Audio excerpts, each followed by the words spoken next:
Beautiful friends to the Monday Moon Muse, in which I share my insights for the week ahead based on the Vedic system of Jyotisha, which is enlightened insight, otherwise known as Vedic astrology.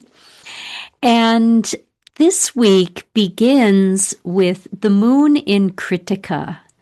And that actually is really apropos for the energy that we're currently undergoing astrologically, which is the 9 nights of Mother Divine. So biannually, there are these two astrological moments in which nature itself comes to cleanse negativity through a great battle that takes place.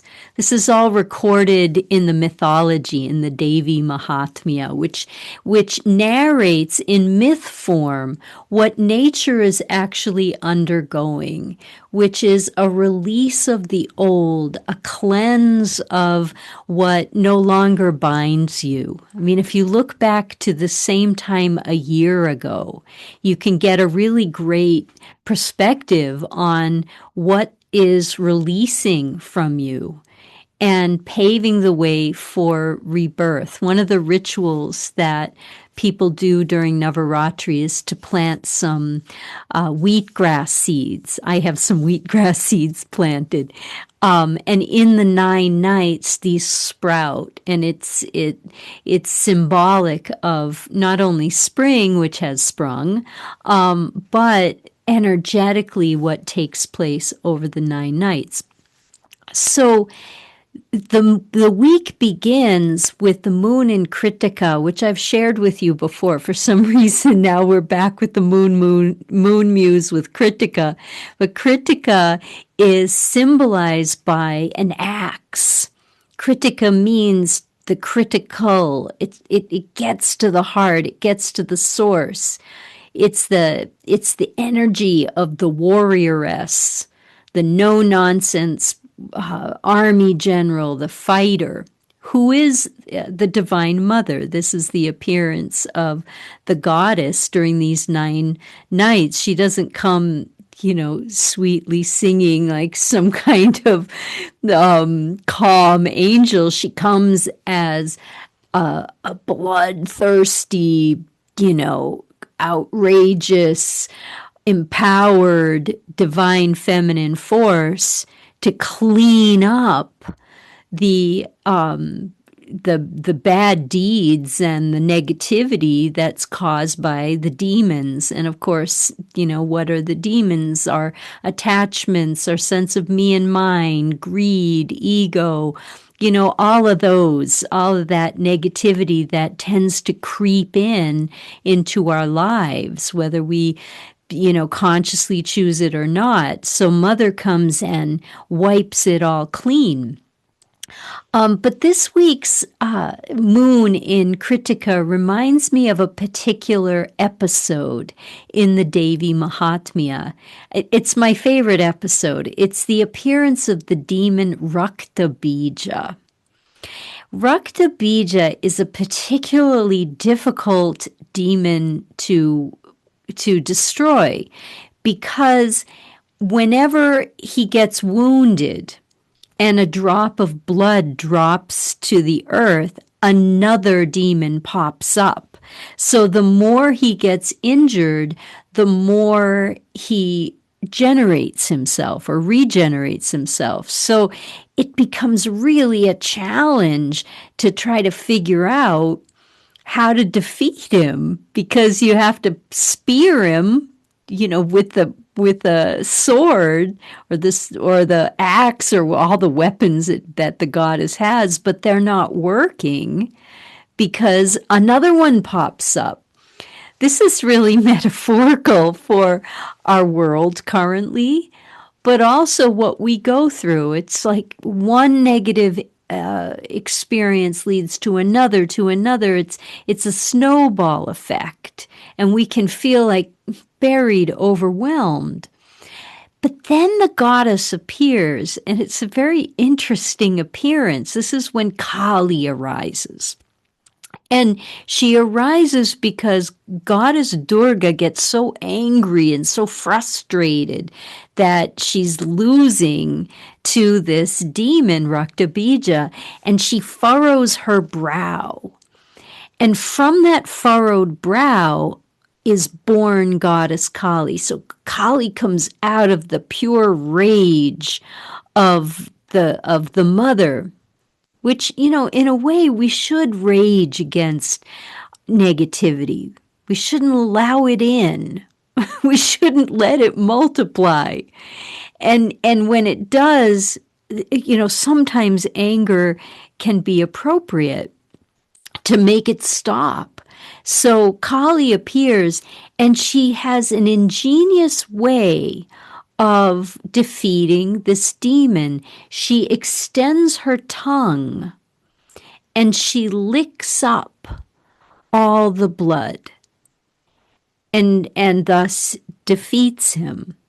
So what is this symbolic of? Kali is time. She is the goddess of time. Everything ultimately leads to an end. And this is one of the painful things that we have to realize, we have to deal with. The Buddha actually celebrated it, as we saw in last week's Moon Muse, that suffering does have an end. And he would say all this is suffering, whether you're happy or sad, or whether it's good or bad. But nevertheless, for most of us, endings are really tough. And this is the great reckoning. This is time. In time, everything will be resolved. In time, you'll get all the answers. In time, what is an injustice now will eventually become a justice. Everything will work out in the end, and we see this in our life. We just lose faith about it. And this is why, along with time, comes a necessity for faith. In Sanskrit, the word for faith is shraddha. Shraddha. We translate it to mean faith, but the deeper meaning of it is the attitude or the state of mind of an expectant mother. Some of you who have been expectant mothers or fathers, you know that you have to live with some uncertainty. You don't know what you're going to get. And sometimes it's amazing and wonderful, and then sometimes that person brings a great lot of karmic challenge. You don't know. It's a waiting game between endings and beginnings and ending. We have to wait. And that waiting can be very frustrating, or we can adopt the attitude of an expectant mother. We're hopeful, we're excited, and we know in time that baby is going to be born. In time, whatever you're going through, whatever the world is going through, will get resolved. And we have to have that faith. And that is really at the heart of Kritika, this nakshatra. It's tough on the outside, but inside, it's so soft and it's so tender. And that is where our attention should lie, in that place where we know it's all going to work out. All of this is going to get lapped up by the great tongue of time. My life, even, what seems so important, what seems so intense and crucial, in the long run, 100 years from now, 50 years from now, it will all be forgotten. And that's the great redemption that time brings us. In the meantime, we have faith. We cultivate that attitude, that I don't know what's coming.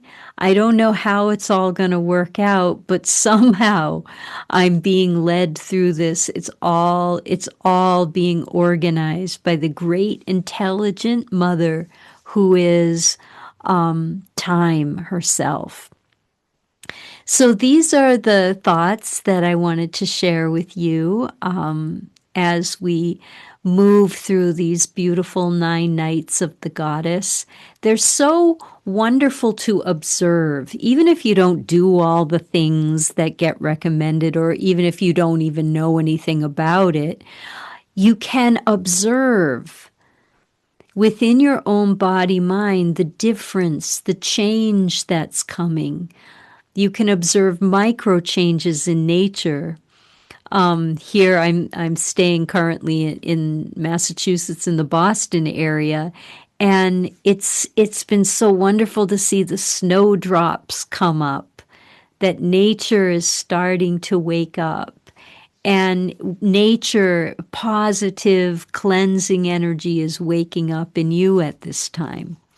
So it's wonderful to be able to see and observe those changes, not just in nature, but also in yourself during these beautiful 9 nights of Mother Divine.